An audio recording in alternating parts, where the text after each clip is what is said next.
नमस्कार, हमारा नाम है समरीन और आपने देखना शुरू कर दिया है एबीपी बिहार। बिहार में काबा गाना तो आपने सुना ही होगा, लेकिन इस वक्त अगर आप हमसे पूछिएगा कि इस वक्त बिहार में काबा, तो इस वक्त बिहार में सिर्फ उपेंद्र कुशवाहा। आपको मालूम है कि ये वही उपेंद्र कुशवाहा है जो कुछ वक्त पहले खुद को नीतीश कुमार का छोटा भाई बता रहे थे। वही उपेंद्र कुशवाहा अब नीतीश कुमार पर बिल्कुल आक्रामक हो चुके हैं। उपेंद्र कुशवाहा पर यूं तो कई तरह के इल्जाम लगाए जा रहे हैं। कहा तो ये भी जा रहा है कि उपेंद्र कुशवाहा जेडीयू के खिलाफ साजिश रच रहे हैं। कहा यह भी जा रहा है कि वो बीजेपी के एजेंडे पर काम कर रहे हैं। यानी कि आज हमारे कटघरे में खुद उपेंद्र कुशवाहा मौजूद है। तो आइए फिर चलते हैं और तमाम सवालों के जवाब आज खुद उपेंद्र कुशवाहा से लेते हैं। तो सबसे पहले तो आपका बहुत बहुत स्वागत है और बहुत शुक्रिया हमें वक्त देने के लिए। थैंक यू जी। अच्छा, ये बताइए उपेंद्र जी कि सबसे पहले शुरू करने से पहले हम ये जानना चाहेंगे कि आपको किस नाम से हम बुलाएं, किस नाम से आपको मुखातिब करें, उपेंद्र कुशवाहा या उपेंद्र सिंह? देखिए, मेरा नाम उपेंद्र प्रसाद सिंह सर्टिफिकेट में था, लेकिन बाद में चलकर हमने एक है इलेक्शन कमीशन में प्रोविज़न कि कोई व्यक्ति चाहे तो नाम में बदलाव कर सकता है। तो उसी प्रोविज़न का लाभ लेते हुए हमने वोटर लिस्ट में अपना नाम चेंज करा लिया। अभी नहीं, काफ़ी पहले। तो रिसेंटली जिस नाम से है उसी नाम से आप सब मतलब उपेंद्र कुशवाहा ही बोले। अच्छा, जहाँ तक हमने सुना है तो हमने ये भी सुना है कि ये नाम जो है आपको नीतीश कुमार ने दिया है, उपेंद्र सिंह से उपेंद्र कुशवाहा बना। तो अब अगर नीतीश कुमार से ये नाराज़गी है, जेडीयू से इस्तीफा दे चुके हैं आप, तो क्या नाम से भी परहेज होगा?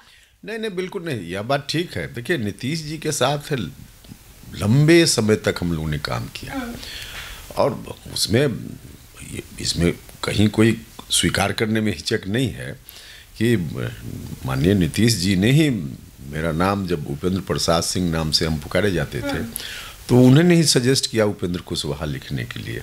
तो तब से उपेंद्र कुशवाहा के रूप में मेरा नाम परिवर्तित हो गया। तो यही है, अब उसमें इनकार का कहाँ कोई मामला। मतलब परहेज नहीं है इस नाम से? बिल्कुल नहीं। जो नाम तो पुकार के लिए है ना, तो पुकार के लिए नाम अगर किसी का है तो उसमें परहेज का कहाँ कोई मामला बनता है। चलिए, अच्छा देखिए, ये आप लगातार खुद को अपना नीतीश कुमार का जेडीयू से इस्तीफा दे दिया है, तो लगातार जो है, देखिए इस तरह की भी बात है कि अगर परिवार में कला होता है, परिवार में अगर किसी से कोई गलती होती है तो परिवार वाले एक दूसरे को छोड़ते नहीं हैं।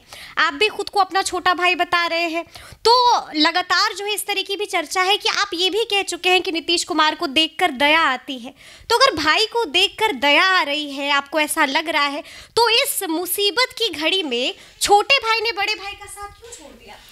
देखिए, मुसीबत कोई ऐसी मुसीबत नहीं है जो प्राकृतिक रूप से कहीं से आ पड़ी है, अब जिसके चलते हमको इस मुसीबत के समय उनके साथ खड़ा होना चाहिए। हमने लगातार आगाह किया है कि मुसीबत आने वाली है। अब परिवार में भी कोई छोटा भाई बड़े भाई को मुसीबत में जाता देखकर लगातार आगाह कर रहा है, आग्रह कर रहा है, निवेदन कर रहा है, प्रार्थना कर रहा है कि आप संभलिए। उसके बावजूद अगर बड़ा भाई नहीं संभल रहा है और पूरी जायदाद जो बाप दादे की है, उस जायदाद को ही कहीं ऐसी जगह गिरवी रखने की जिद बड़ा भाई ने ठान ली है जहां अगर जायदाद चली गई तो पूरा खानदान कुनवा विनाश के कगार पर चला जाएगा। वैसी परिस्थिति में क्या पूरे कुनवा को, पूरे खानदान की जो जायदाद है, उसको हम आंख बंद करके देखते रहें कि बिल्कुल बर्बाद हो जाए, ध्वस्त हो जाए, तो ऐसा मुझको नहीं लगता है कि कोई बड़ा भाई करेगा। आगाह हमने बहुत किया, उसके बाद भी नीतीश कुमार जी उसी रास्ते पे चलने के लिए एकदम जिद ही उन्होंने ठान ली है, तो हम क्या करते। अब उस परिस्थिति में मेरा दायित्व है कि हम उस कुनवा को, उस जायदाद को जो बाप दादे ने अर्जित की या उसको नीतीश कुमार जी ने भी आगे बढ़ाया, उसका बचाव हम कैसे करें, उसकी सुरक्षा हम कैसे करें, तो इसलिए हमको अलग होना पड़ा। लेकिन आप आपको जायज़ लग रहा है कि इस वक्त में आपने साथ छोड़ दिया है? क्योंकि आप ये लगातार कह रहे हैं कि अब जो है वो पैठ नहीं रही है नीतीश कुमार की जेडीयू में, वो लोग अब जो है उनकी सुन नहीं रहे हैं, तो आपको नहीं लगता है कि अभी साथ थोड़ा देना चाहिए था? नहीं, तो आखिर हमने तो ऐसा नहीं कि बिना कहे हमने कोई रास्ता बदल लिया। हमने बहुत आग्रह किया, जो भी संभव तरीका था उन तमाम तरीकों से हमने आग्रह किया। उसके बावजूद उन्होंने 2 मिनट का वक्त देना भी अलग से मुनासिब नहीं समझा। हमने बार बार कहा, हालांकि हमने पहले मिलकर 1 to 1 बात करते हैं, उनसे सारी चीज़ों की चर्चा हमने की, लेकिन उसके बावजूद हम अलग हुए। उसके पहले तक हम लगातार कहते रहे कि 2 मिनट आप जब बुलाइए हम हाजिरी लगाने के लिए तैयार हैं, बात कीजिए और कैसे यह जो बर्बाद हो रहा है उसको बचाइएगा, उस पर चर्चा कीजिए। लेकिन उसके बावजूद कुछ भी नहीं उन्होंने सुना, और यहाँ तक सीधे पब्लिक डोमेन में बात है, उन्होंने कहा कि जहाँ जाना है चले जाइए। तो उस परिस्थिति में हम क्या करते? उस परिस्थिति में जो हमको मेरा दायित्व बनता था, बिहार राज्य के प्रति तो मेरा दायित्व है ना, जनता के प्रति हम पॉलिटिक्स में है तो ड्यूटी हमारी बनती है ना, तो उस ड्यूटी का निर्वहन करना जरूरी था, इसलिए हमको अलग होना पड़ा।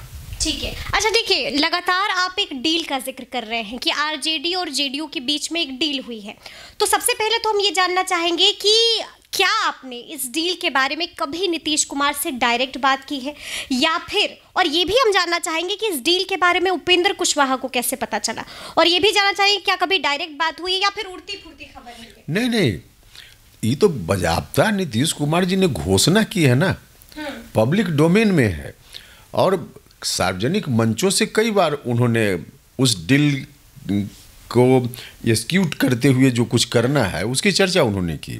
और इतना ही नहीं, महागठबंधन विधानमंडल दल की बाज़ाब्ता जो बैठक हो रही थी, उस बैठक में उन्होंने सीधे घोषणा की और कहा कि अगला अब कमान तेजस्वी यादव के हाथ में। तो लल्लन सिंह तो कह रहे हैं ना कि हमने कमान की बात नहीं की थी, हमने तो नेतृत्व की बात की थी। देखिए, अब नीतीश कुमार जी कह रहे हैं, अब उनकी बात को लोग माने या लल्लन सिंह जी कह रहे हैं उनकी बात को माने। जनता दल यूनाइटेड के बारे में हम सब लोग बोलते रहे हैं कि सर्वमान्य नेता नीतीश कुमार जी हैं, और उनका जो कुछ भी अंतिम रूप से आदेश हो गया वही पार्टी का आदेश है। तो उन्होंने साफ साफ कहा है, एक बार नहीं अनेक बार कहा है, उसके बावजूद कोई दूसरा व्यक्ति क्या कहता है उसका कोई अर्थ नहीं। लेकिन अब माननीय लल्लन सिंह जी ने भी कहा 2 दिन पहले, और फिर से उन्होंने यू टर्न ले लिया। लल्लन सिंह जी ने कहा और बाद में कहा कि नहीं हमने ऐसा नहीं कहा था, मीडिया के लोगों ने तोड़ मरोड़ कर चीज़ों को रख दिया। उन्होंने कहा कि हमने ऐसा नहीं कहा था, जो नीतीश जी ने कहा है वही सही है, खुद उन्होंने भी स्वीकार कर लिया। तो अब मुख्यमंत्री जी जब बोल चुके हैं तो डील के बारे में अब क्या समझना? तो क्या आपने डायरेक्ट बात की है नीतीश कुमार से? हाँ, बिल्कुल। क्या जवाब क्या दिया?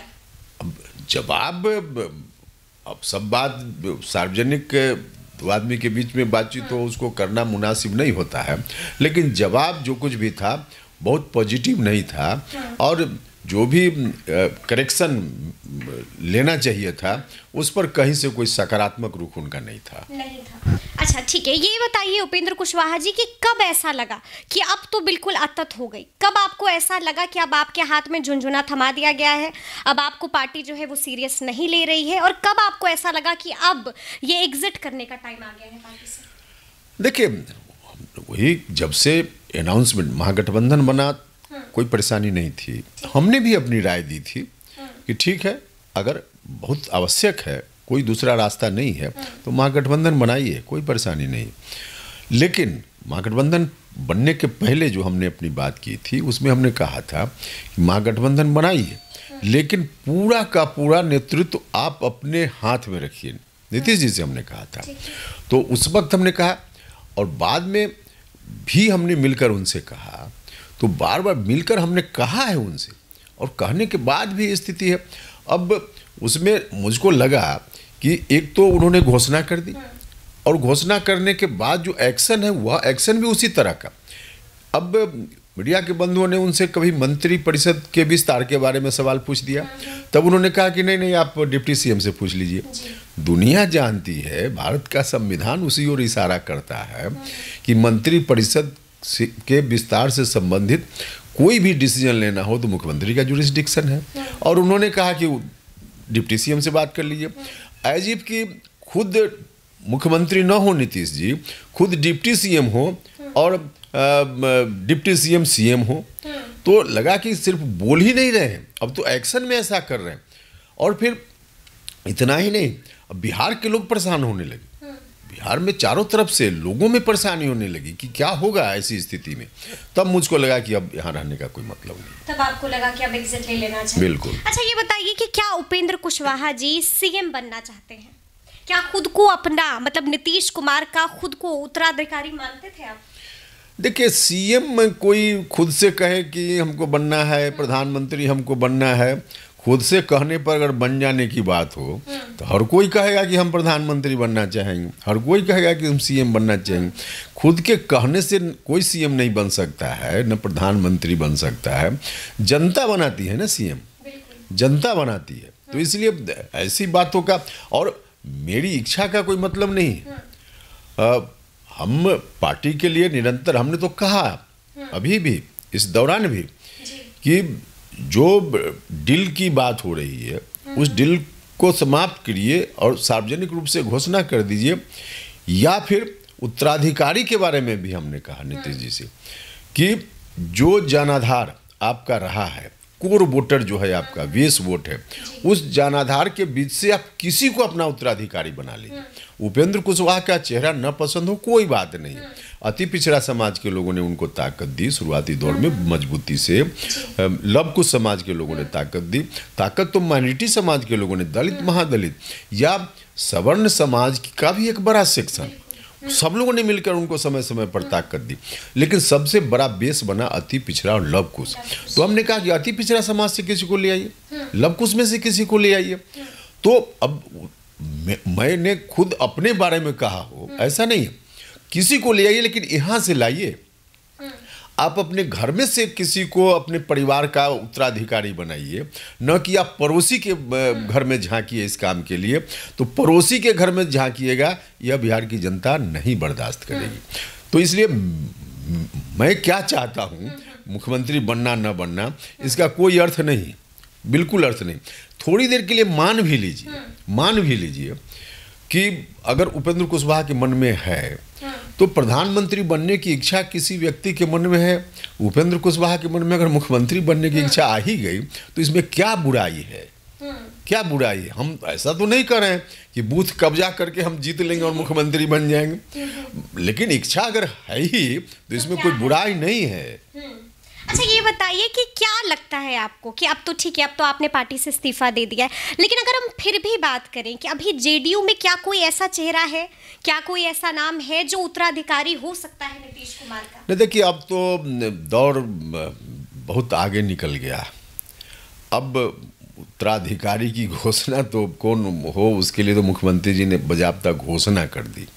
अब जहाँ खड़े हैं नीतीश जी, इतनी दयनीय स्थिति में है राजनीतिक रूप से कि न आप आगे जा सकते हैं न पीछे मुड़ सकते हैं। अब पीछे मुड़कर भी चाहेंगे कि कोई करेक्टिव मेजर अब ले लें, नहीं संभव है। इसलिए अब जब संभव ही नहीं है तो नतीजा अब धीरे धीरे दिख भी रहा है। जनता दल यूनाइटेड अब समाप्त होगा जिस दिन इन्होंने अपने पड़ोसी के घर से उत्तराधिकारी की घोषणा कर दी, उसी दिन समझिए कि राजनीतिक रूप से नीतीश जी ने अपने डेथ वारंट पर सिग्नेचर कर दिया। बड़ी बात कह रहे हैं। इसलिए अब कोई स्कोप ही नहीं हुआ कि नीतीश जी कुछ भी करें और कोई फिर परिस्थिति में बदलाव आ जाए, नहीं संभव। बिल्कुल नहीं, बिल्कुल जेडीयू बिल्कुल अप्रासंगिक हो गया है और धीरे धीरे जो कुछ भी बचा है पूर्णतः समाप्त होने वाला, समाप्त हो जाएगा। अच्छा, ये बताइए कि क्या नाराजगी सिर्फ इस डील को लेकर है उपेंद्र कुशवाहा की, या फिर अंदर खाने में कोई और भी बात है, या फिर कुछ और भी पिक्चर है अंदर जिस वजह से उपेंद्र कुशवाहा? देखिए, एक तो पार्टी के अंदर कुछ स्थिति रहती है हर घर में, वो एक अलग विषय है। लेकिन जब बड़ा इशू आ जाए तो घर में कौन नाराज है, उनको ठीक किया जा सकता है, वो सब एक अलग विषय है।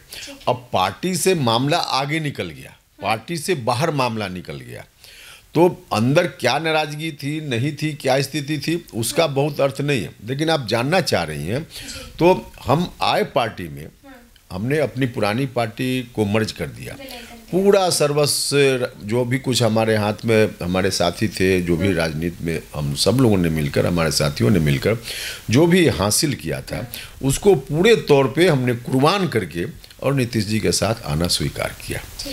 तो नीतीश जी के साथ आना जब स्वीकार किया, उसके बाद 2 साल तक हमने कहा भी है कि पेविलियन में हमको बैठा कर रख दिया गया। हम जिस दिन आए थे उसी दिन हमने घोषणा की थी कि जनता दल यूनाइटेड को नंबर 1 की पार्टी बिहार में बनाने का काम करना है।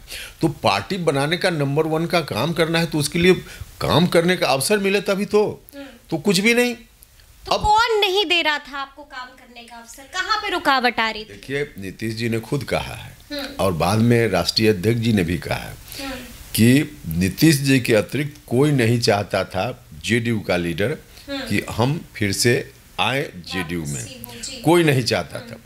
तो अब नाम तो वही बताएंगे ना कि कौन लोग हैं कि नहीं चाहते थे। जो लोग नहीं चाहते थे नीतीश जी के कहने पे स्वीकार तो कर लिया, बेमन से स्वीकार किया, लेकिन अंदर अंदर उस जो साजिश कर रहे थे कि उपेंद्र कुशवाहा न आए, वही लोग साजिश में रह गए और नीतीश जी उन्हीं के ऊपर भरोसा करते चले गए। तो वही लोग हैं। अब जवाब तो इसका पूरा खुलासा तो नीतीश जी ही कर पाएंगे। बिल्कुल। अच्छा, तेजस्वी यादव से क्या नाराजगी है उपेंद्र कुशवाहा की? क्योंकि जिस हिसाब से बार बार हमने देखा है, अगर हम 2020 चुनाव की बात करें तो हमने देखा है कि तेजस्वी यादव ने खुले मन से माफ़ी मांगी। उन्होंने जो कहा कि जो भी हुआ है पास्ट में उसको भूल जाया जाए, माफ़ कर दिया जाए। अब वो युवा हैं, युवाओं की बात करते हैं और युवा सरकार होगी ये। तो क्या लगता है, एक बार मुख्यमंत्री बना के देखिए तेजस्वी यादव को, क्या परेशानी? देखिए, व्यक्तिगत मेरी कोई नाराजगी नहीं है। क्यों नाराजगी होगी? लालू जी के सुपुत्र हैं तेजस्वी यादव जी, मुझको क्यों नाराजगी होगी? तो सवाल व्यक्तिगत नाराजगी का तो बिल्कुल नहीं है। और जहाँ तक आप बता रही हैं कि उन्होंने माफ़ी मांग ली है, आज नीतीश कुमार जी बिहार के मुख्यमंत्री हैं, आज की तारीख में तो हैं ना, लेकिन मुख्यमंत्री रहते हुए भी उनकी क्या दुर्दशा आरजेडी के लोगों ने बना दी है। हमको लगता है कि आज़ाद भारत में पहली घटना होगी कि बिहार का मुख्यमंत्री 2.5 घंटा तक इंतजार में बैठा हो एक सरकारी कार्यक्रम में, अपनी मंत्री परिषद के एक सदस्य के इंतजार में, जिसको कोई दिल्ली से नहीं आना है कि फ्लाइट में विलम्ब हो गया, आना है बगल में 10 मिनट की दूरी पर अपने घर से तैयार होकर के। तो 2.5 घंटे तक इंतजार। अब बताइए, अब आप इसको क्या कहिएगा? तो उन्होंने जो कहा कि हमने भूल की, अब माफ हमको क्षमा कर दीजिए। अब नीतीश कुमार मुख्यमंत्री हैं, उनके साथ आरजेडी का ऐसा व्यवहार अभी चल रहा है, तो मुख्यमंत्री नीतीश जी न रहे तब क्या व्यवहार होगा? और मुख्यमंत्री के साथ ऐसा व्यवहार है आरजेडी के लोगों का, गांव-गांव में जो मुख्यमंत्री जी के लोग हैं उनके साथ सत्ता में अगर पूरे तौर पे आ गए आरजेडी के लोग, तब क्या व्यवहार करेंगे? यह तो परिलक्षित होता है, दिख रहा है ना। तो बोल करके शब्दों से माफी मांग लेना काफी नहीं है। बिहार के लोग परेशान हैं कि क्या होगा। तो क्या मतलब तेजस्वी को एक मौका देने में क्या, क्योंकि आप लगातार अपने बयान में बोल रहे हैं कि 15 साल जो जंगल राज है, आप बार बार उसको जिक्र कर रहे हैं, उसकी याद दिला रहे हैं। तो तेजस्वी तो युवा है, युवाओं की बात कर रहे हैं, युवा का भरोसा है तेजस्वी यादव पर। आप यह सवाल माननीय हमारे बड़े भाई नीतीश जी से ही पूछ सकते हैं। 2020 में जो विधानसभा का चुनाव हुआ, उसमें जनता दल यूनाइटेड ने भी 15 साल बनाम 15 साल का नारा दिया था। स्वयं नीतीश जी ने 15 साल पुराना बनाम 15 साल नीतीश जी का नया वाला। तो उस वक्त 15 साल पुराना उसका लीडर कौन था? तेजस्वी यादव ही थे। तो नीतीश जी ने खुद ही कहा कि नहीं, तेजस्वी को नहीं, क्योंकि 15 साल पुराना याद कर लीजिए। तो 15 साल बनाम 15 साल कह के 2020 का इलेक्शन नीतीश जी ने जीता। तो क्यों ऐसा कर रहे थे? उस सवाल का जवाब उन्हीं से पूछ लीजिए। और एक तो सवाल का जवाब उनसे पूछ लिया, और दूसरा नीतीश जी ने जो कहा, नीतीश जी की बातों पर बिहार की जनता ने फिर से मुहर लगा दी। मतलब जनता ही नहीं तैयार है। जनता तैयार होती उस काम के लिए जिसके लिए आप कह रही हैं, तो 2020 में ही बहुमत देकर उनको मुख्यमंत्री बना देती। लेकिन जनता ने कहा कि नहीं हम मानेंगे इसको। तो 15 साल बनाम 15 साल में नीतीश जी आगे आ गए, फिर से सत्ता में आ गए। तो जनता नहीं तैयार है। और बाकी और पूछना हो तो इस सवाल का जवाब नीतीश जी बेटर दे पाएंगे। अच्छा, ठीक है। अच्छा ये बताइए कि देखिए लल्लन सिंह भी लगातार जो है आपके बयान के बाद उनकी भी प्रतिक्रिया आती है। देखिए आरोप भी लगा रहे हैं, साफ कह रहे हैं कि बहुत महत्वाकांक्षी हैं उपेंद्र कुशवाहा। ये भी कह रहे हैं कि जिस बैठक का आप बार बार जिक्र कर रहे हैं कि हमारी जो बैठक रही वो बहुत कारगर रही, बहुत कामयाब रही, बहुत सारे जेडीयू के नेता आए थे, तो वो कह रहे हैं कि ये जेडीयू के नेता नहीं थे, ये कुछ उनके लोग थे जो आए हुए थे बैठक में। और साथ ही उन्होंने एक आपको नसीहत भी दी है कि कहा है कि जहाँ जाइएगा अब थोड़ा सा स्थिरता से रहिएगा। क्या जवाब देना? देखिए, एक तो जैसा कि आप बता रहे हैं, उन्होंने कहा कि उपेंद्र कुशवाहा अति महत्वाकांक्षी हैं। उपेंद्र कुशवाहा अति महत्वाकांक्षी होता तो 3 साल बचा हुआ था, राज्यसभा की सदस्यता मेरी बची हुई थी, उसको छोड़ करके, कुर्सी छोड़ के सड़क पे संघर्ष में नहीं गया होता। भारत सरकार की मंत्रिपरिषद में उपेंद्र कुशवाहा मेंबर था, किसी ने हटाया नहीं था मुझको, उसको छोड़कर, कुर्सी छोड़कर हम सड़क पर गए संघर्ष के लिए। इस बार भी विधान परिषद की 4 साल की सदस्यता बची हुई है, एक दिन की सदस्यता कोई छोड़ना नहीं चाहता है, और 4 साल की सदस्यता है। उपेंद्र कुशवाहा जब जब इस तरह का, जिसके बारे में वो कह रहे हैं कि अति महत्वाकांक्षी है इसलिए बदलते रहते हैं, उपेंद्र कुशवाहा ने कुर्सी के लिए कुर्सी नहीं बदला है, या रोड पर से कुर्सी कैसे मिले इसके लिए नहीं बदलाव किया है। जब जब किया है संघर्ष के रास्ते पर गया है, कुर्सी को छोड़ करके। अगर उपेंद्र कुशवाहा में उतनी महत्वाकांक्षा होती जिसकी बात लोग कर रहे हैं, तो कुर्सी छोड़कर नहीं जाता। लोग कुर्सी के लिए सारी चीज़ें करते हैं, हम तो कुर्सी छोड़कर रोड पर जाते रहे। इस बार भी हम सड़क पर संघर्ष के लिए जा रहे हैं। तो इसलिए यह कहना कि अति महत्वाकांक्षी, बिल्कुल कहना है तो कुछ भी लोग कहेंगे, कोई मतलब नहीं उसका। और जहाँ तक नसीहत भी दी है आपको, उन्होंने नसीहत दी है तो ठीक है, नसीहत उन्होंने दी है कि जहाँ जाएं वहाँ, जहाँ जाएं क्या स्थिरता से। तो वो तो चाहेंगे कि हम रोड पर गए हैं तो रोड पर अस्थिर से रहें। अब उनके चाहने से थोड़े होगा, उनके कहने का ही मतलब है कि अभी रोड पर गए हैं कुर्सी छोड़ के, तो रोड पर आप रहिए। उनके कहने से हम रोड पर रहेंगे। जनता जो करेगी, जनता मालिक है ना, तो जनता तय करेगी कि हम रोड पर रहेंगे या जनता के लिए फिर ताकत हमको जनता देगी। ये तो जनता तय करेगी, उनके कहने से क्या होगा। ठीक है। अच्छा आपने भी बड़ी बड़ी बात बोल दी है, बड़े बड़े दावे कर दिए। आपने साफ कहा है कि जेडीयू के बड़े नेता आपके संपर्क में, क्या कोई और भूचाल, कोई और बम पटाखा फोड़ने वाले हैं उपेंद्र कुशवाहा? नहीं, देखिए हम कोई बम पटाखा और भूचाल की बात नहीं कर रहे हैं, लेकिन भूचाल तो आ गया है। अगर अभी बिहार की राजनीति में कोई चल रहा है तो सिर्फ उपेंद्र कुशवाहा चल रहे हैं। देखिए हम आपको बताते हैं कि ठीक है, राजनीति में तुरंत क्या होगा नहीं होगा भविष्य बताएगा, लेकिन आप चले जाइए ना कहीं भी बिहार के किसी मतलब सत्ताधारी दल के नेता के पास, एमपी हों, एमएलए हों, मंत्री हों, 99% उनके सामने सिर्फ कैमरा मत रखिएगा, माइक बंद कर लीजिएगा और तब उनको पूछिए कि क्या स्थिति है। सारे लोग आज परेशानी में, और उनमें से अधिकांश लोगों ने, मेरे बारे में कहा जा रहा है कि अलाइनमेंट अपना कर लिए थे, तो उसमें से सारे लोग, अपवाद 2-4 हो सकते हैं, उनको छोड़कर कहीं ना कहीं अलाइनमेंट है लोगों का। अच्छा। क्योंकि जानते हैं नाव डूबने वाली है, नाव डूबने के पहले उन लोगों ने अपना लगा लिया है बेल्ट वगैरह कि कूद कर कहाँ जाएंगे, तो सब लोगों ने अपना अपना सेटिंग कर लिया है। तो संपर्क में, तो मुझसे भी संपर्क में है, और जगह भी लोग संपर्क में है, मुझको भी मालूम है। बहुत सारे लोग सीधे आरजेडी के संपर्क में, बहुत सारे लोग भारतीय जनता पार्टी के संपर्क में, तो संपर्क में तो लोग हैं ही। ठीक है, कब कौन कहाँ जाएगा भविष्य में पता चल पाएगा, लेकिन स्थिति तो है ही। तो कोई और भूचाल आने वाला है क्या? उपेंद्र कुशवाहा लाएंगे? नहीं, देखिए भूचाल का हम फिर कहेंगे कि भूचाल लाने की कोई मेरी मंशा नहीं है। हम तो वो खुद आ जा रहा है। जो स्थिति है, जो स्थिति है, आप एक एक आदमी से पूछ लीजिए ना। हमने कहा कि ना कि कोई कुछ अपवाद को छोड़ करके सारे लोग आज परेशान हैं। तो जो परेशान लोग हैं, कुछ ना कुछ तो फिर उस तरह से एक्शन होगा ही ना उनका, तो थोड़ा इंतजार कर लीजिए। मतलब किनारे की तलाश में है सब। हाँ बिल्कुल, किनारे की तलाश में है, या कूदकर फिर यह नाव डूबेगी तो किस नाव पर चले जाएं, इसकी तैयारी लोगों ने कर ली है बजाता। अच्छा ठीक है, ये भी एक सवाल है उपेंद्र जी कि लगातार जो है, मतलब कई तरह की जो बातें होती हैं, तो उसमें एक और ये भी चर्चा है कि जैसे कि आपने पार्टी से इस्तीफा दिया, और जैसे ही आपने पार्टी से इस्तीफा दिया वैसे ही संजय जायसवाल से आपकी मुलाकात होती है। तो जब मुलाकात हुई है तो लोग जानना चाह रहे हैं कि बात क्या हुई है। देखिए मुलाकात में अभी भी आपने देखा होगा कई लोग फूल माला लेकर के अभी भी लोग आ रहे हैं।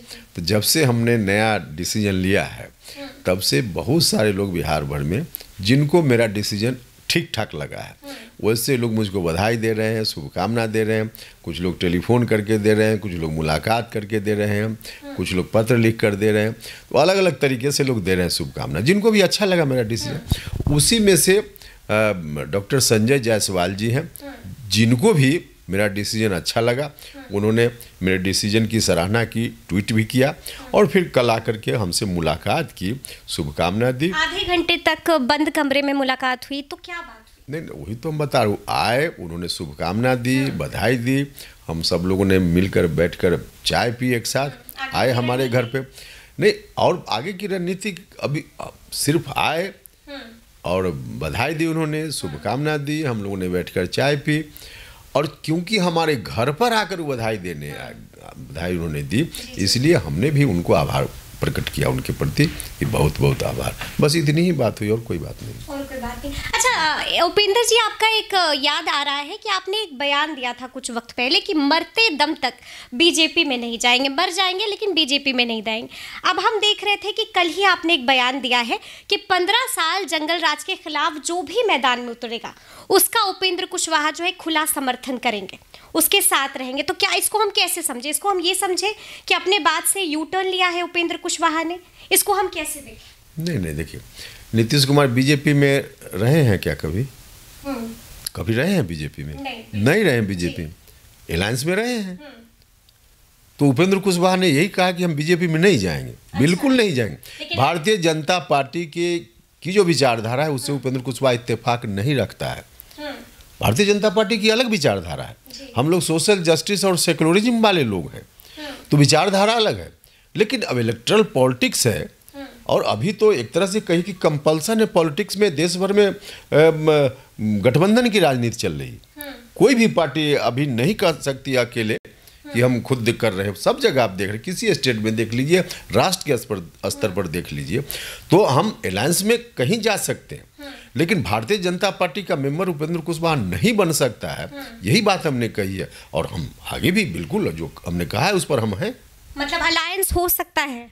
अलायंस बीजेपी के साथ होगा नहीं होगा यह बात अलग है, लेकिन अलायंस किसी के साथ, हमने कहा है कि अलायंस में सिर्फ हमारी एक शर्त होगी सिर्फ, कि जो भी पुराना वाला 15 साल था उसको वह नहीं आए फिर से इस काम में।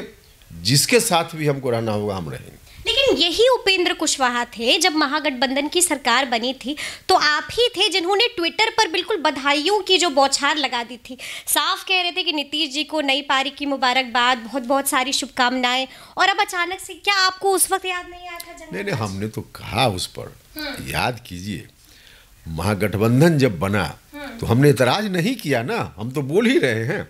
महागठबंधन बना, पार्टी के अंदर बात हुई कि महागठबंधन बनाने की मजबूरी है, कोई दूसरा रास्ता नहीं है, तो हमने कहा कि ठीक है, हम तो बोल चुके हैं कि हमने उस समय सहमति दी, लेकिन इतना हमने कहा कि महागठबंधन बने, लेकिन नीतीश कुमार इस महागठबंधन के ऑल इन ऑल रहें, सर्वे सर्वा रहें, लीडरशिप पूरा इनके हाथ में रहे, तब महागठबंधन ठीक है।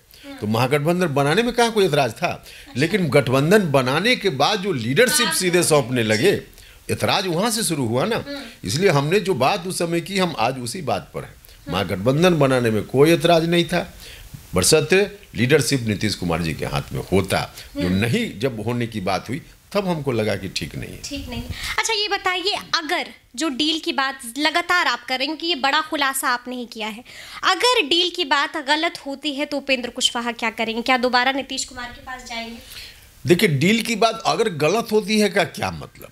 अब तो बजाबता नीतीश जी घोषणा कर चुके हैं डील क्या डील थी। और इतना ही नहीं, जब से थोड़ा उलट बयान आया ललन सिंह जी का कि नहीं ऐसा नहीं है, हालांकि फिर से उनको अपने बयान में बदलाव करना पड़ा, मीडिया पर ही कह रहे हैं कि तोड़ मरोड़ कर परोसा गया।